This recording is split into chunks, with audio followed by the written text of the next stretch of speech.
Hello, fellow preppers. 'Tis I, the Rumpled One. This is for all you beginning preppers. People who might be thinking about being a prepper.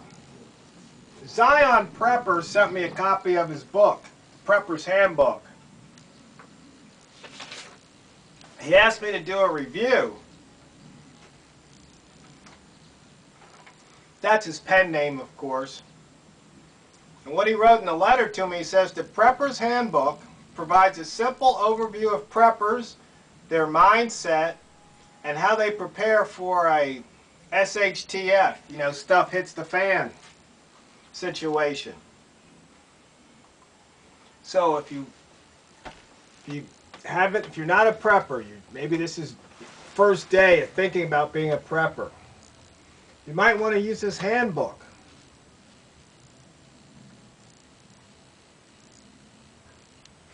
Let's see, there's 83 pages long. I don't even know how much it costs, to tell you the truth. You can get it on Amazon.com. But he talks about the theory of prepping and the tenets of prepping. And, he touches on these. Now, it's important for preppers to have a plan, because that's part of preparing, is having a plan. And some people, they just don't know where to start. Now, this is Zion Prepper's book, and it tells you where to start and how to start and even why you might want to get started. Some people, that's what they need, and you might be one of them, and that's okay. Other people, they don't like to read books or watch videos. They just figure it out on their own. So if you're one of those, this book isn't for you. If you're a seasoned veteran, you've been doing prepping for years, this book probably isn't for you either. But once again, if you're just starting out and you're interested, maybe you watch that Doomsday Prepper show, and this will give you a good overview, and it'll give you the right perspective on preppers. It's not going to tell you to build a bunker and dress in camo and run around and shoot people with automatic weapons. No, this is more sensible, much more sensible. Now, just so you know, he didn't pay me to do this or anything, and there is one thing, though, I think he has wrong in the book. Just my opinion. He says that, the most important thing for you to do is, if you find yourself in an SHTF situation, is to get water, find water, make sure you've got water.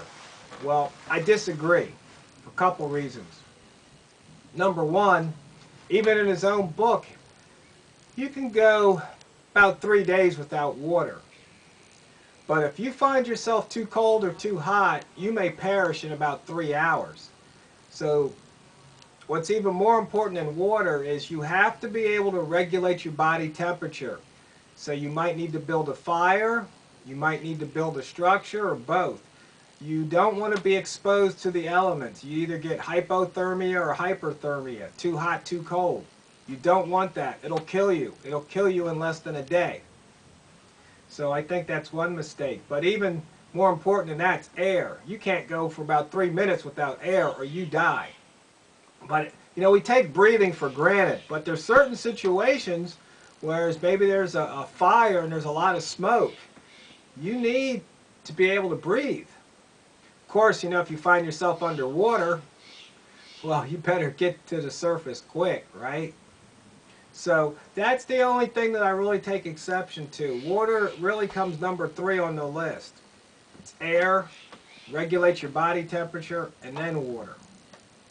But other than that, Prepper's Handbook for you beginning preppers, people who maybe you're just curious about preppers, you're not really thinking about becoming one, but you want to know what is all this thing about preppers that you see on the TV.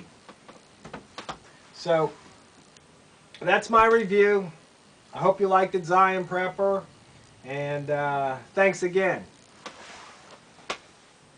One thing, preppers, if you fail to prepare, you're preparing to fail.